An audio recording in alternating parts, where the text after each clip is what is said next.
will cross Prime and take the Allspark.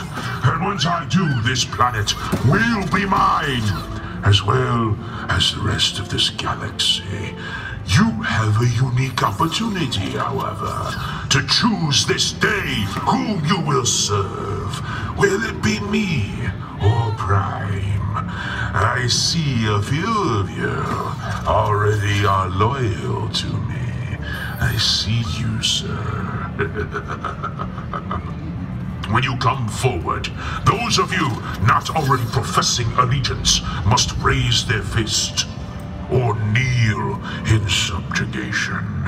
Yes. Megatron, 1, 2, and 3. Kneel, humans. Good. Jason, as always, you are a most valuable servant. Now, you must stand only here in front of the red and yellow line. Don't cross it. Stand in the nice and cute little booted areas.